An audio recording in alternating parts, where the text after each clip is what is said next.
மாண்புமிகு தமிழ்நாட்டின் முதலமைச்சர் அவர்களால் தாம்பரம் பகுதியில் மாவட்ட அரசு தலைமை மருத்துவமனை அமையும் என்று அறிவிக்கப்பட்டு அடிக்கல் நாட்டப்பட்டது.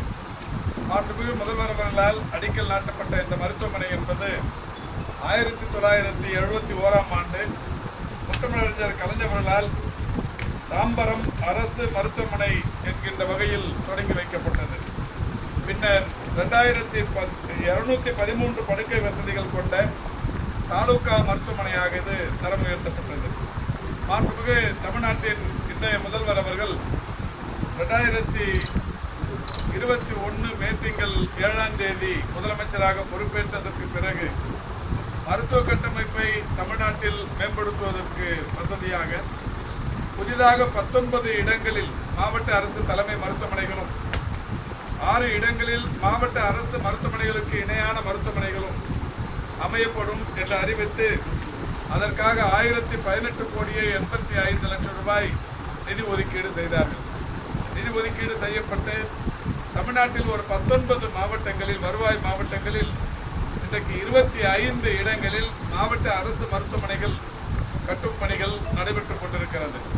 திருத்தணியில் கட்டி முடிக்கப்பட்ட மாவட்ட அரசு தலைமை மருத்துவமனையை மாண்புமிகு தமிழ்நாட்டின் முதலமைச்சர் அவர்கள் கடந்த 2 மாதங்களுக்கு முன்னால் காணொலி வாயிலாக திறந்து வைத்தார்கள்.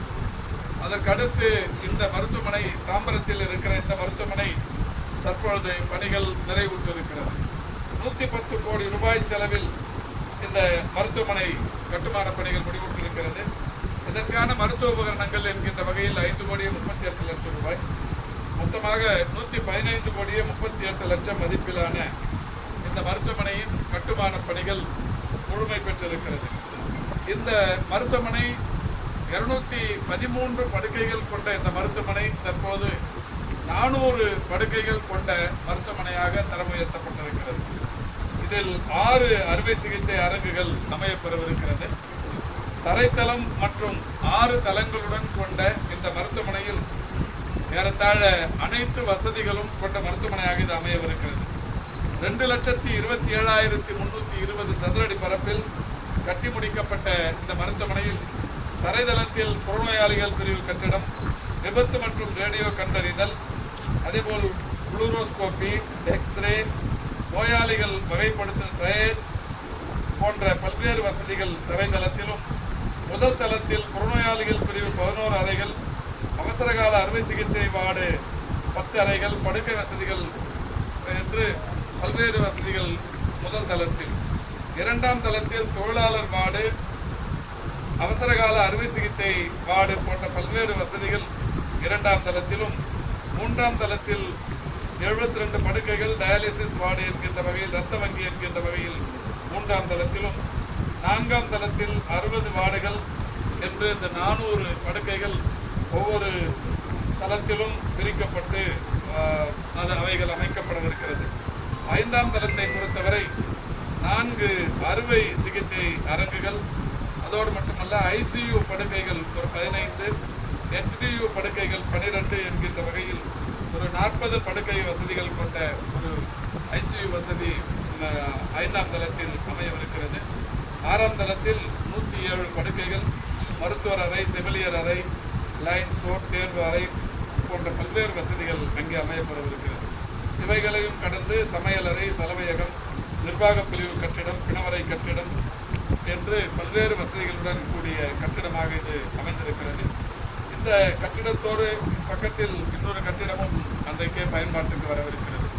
அதை பொறுத்தவரை இந்த மருத்துவமனையின் துணை கட்டிடமாக பல்வேறு வசதிகளை அதிலும் விரிவாக்கம் செய்வதற்குரிய நடவடிக்கைகள் செய்யப்படவிருக்கிறது. இந்த வகையில் இந்த கட்டிடமும் பக்கத்தில் ஏற்கனவே ரோம்பேட்டையில் இந்த மருத்துவமனை இங்கிருந்து ஒரு அரை கிலோமீட்டர் பக்கத்தில் ஒரு மருத்துவமனையாக ஏற்கனவே செயல்பட்டு வருகிறது.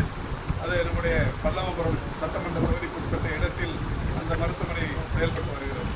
மழைக்காலங்களில் மிகப்பெரிய அளவில் மக்கள் பாதிப்புக்குள்ளாகிற சூழலில் நம்முடைய மாண்புமிகு மாவட்டத்தின் அமைச்சர் மரியாதைக்குரிய தாமு அன்பரசன் அவர்களும், சட்டமன்ற உறுப்பினர் பல்லாவரம் மதிப்பிற்குரிய ஈகா அவர்களும், தாம்பரம் தொகுதியின் சட்டமன்ற உறுப்பினர் மரியாதைக்குரிய திரு ராஜா அவர்களும் மாண்புமிகு நம்முடைய மாண்புமிகு தமிழ்நாட்டின் முதலமைச்சர் அவரிடத்தில் கோரிக்கை வைத்து மாவட்ட அரசு தலைமை மருத்துவமனை மருத்துவமனை வேண்டும் என்கின்ற வகையிலான அந்த கோரிக்கையை மாண்புமிகு முதல்வர் அவர்கள் ஏற்று இன்றைக்கு 115 கோடியே 38 லட்சம் ரூபாய் மதிப்பீட்டில் ஒரு மிகப்பெரிய மருத்துவமனை ஒன்று அமைந்திருக்கிறது. இது தாம்பரம் மட்டுமல்ல, இங்கே சுற்று வட்டாரத்தில் இருக்கிற ஒட்டுமொத்த மக்களுக்கும் மிகப்பெரிய அளவில் பயனளிக்கக்கூடியதாகவும் மருத்துவ சேவை ஆற்றக்கூடிய வசதிகளை கொண்டதாகவும் இருக்கும். அதே நேரத்தில் ஏற்கனவே இருக்கிற அந்த மருத்துவமனையில் தற்போது ஒரு 6 கோடியே 80 லட்சம் மதிப்பீட்டில் ஒரு பல் மருத்துவ பிரிவு கட்டிடம் ஒன்று கட்டி முடிக்கப்பட்டிருக்கிறது. அதில் 6 கோடியே 80 லட்சம் மதிப்பீட்டில் கட்டப்பட்ட அந்த கட்டிடத்தில் தற்போது ஒரு 30 லட்சம் ரூபாய் மதிப்பீட்டிலான அது மருத்துவ உபகரணங்கள் அமையும் பணி நடைபெற்றுக் கொண்டிருக்கிறது. அந்த கட்டடமும் ஏறத்தாழ 7 கோடியே 10 லட்சம் மதிப்பிலான அந்த கட்டிடத்தையும் மாண்புமிகு முதல்வர் அவர்கள் இங்கிருந்து திறந்து வைக்கிறார்கள். அதே கட்டிடத்தில் தற்போது ஒரு 1 கோடி ரூபாய் செலவில் ஒரு ஆய்வக கட்டிடம் ஒன்றும் கட்டி முடிக்கப்பட்டிருக்கிறது. ஒருங்கிணைந்த ஆய்வக கட்டிடம். அந்த கட்டிடத்தையும் மாண்புமிகு முதல்வர் அவர்கள் திறந்து வைக்கிறார். ஆக நம்முடைய மாண்புமிகு தமிழ்நாட்டின் முதலமைச்சர் அவர்கள் இங்கே 115 கோடியே 38 லட்சம் மதிப்பிலான மாவட்ட அரசு தலைமை மருத்துவமனையும் ஐசோலேஷன் பிளாக் என்று 21 கோடியே 93 லட்சத்தில் கட்டப்பட்ட அந்த கட்டிடத்தையும் இந்த கட்டிடத்துக்கு சம்பந்தப்பட்ட அந்த கட்டிடத்தையும் 1 கோடி மதிப்பிலான ஒரு ஒருங்கிணைந்த ஆய்வக கட்டிடத்தையும் 7 கோடியே 10 லட்சம் மதிப்பிலான பல் மருத்துவ கட்டிடத்தையும் வருகிற 5ஆம் தேதி இங்கே நேரடியாக வந்து இந்த மருத்துவமனையை மாண்புமிகு தமிழ்நாட்டின் முதலமைச்சர் அவர்கள் திறந்து வைக்கவிருக்கிறார்கள் என்கின்ற மகிழ்ச்சியான செய்தியினை உங்களோடு பகிர்ந்து கொள்கிறோம்.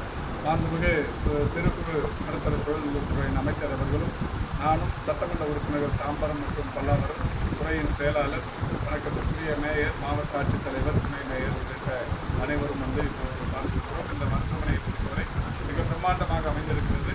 இந்த பகுதி மக்களுக்கு தேவையான பல்வேறு வகைகளில் அவர்களுடைய மருத்துவ சேவையை பூர்த்தி செய்ய இந்த மருத்துவமனை தயாராக சார். பக்கத்தில் 300 மீட்டர் ஜிஹெச் இருக்குங்க.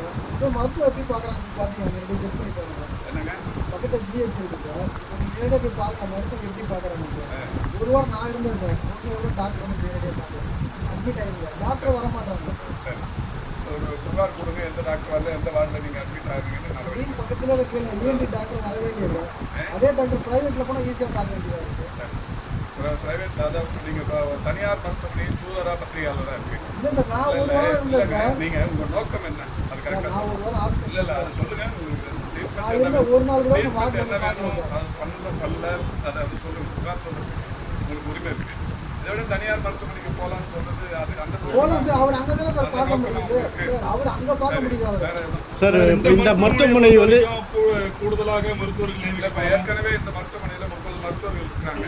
இப்போ இந்த மருத்துவமனையின் தேவைக்கேற்ப மருத்துவர்கள் நியமிக்கப்படுவார்கள். அது மட்டும் இல்லை, இந்த மருத்துவமனைக்கு தேவையான இந்த தூய்மை பணியாளர்கள், இந்த செக்யூரிட்டி காவல் அந்த பணியாளர்கள் தற்காலிக பணியிடங்கள் உடனடியாக நிரப்பப்படும்.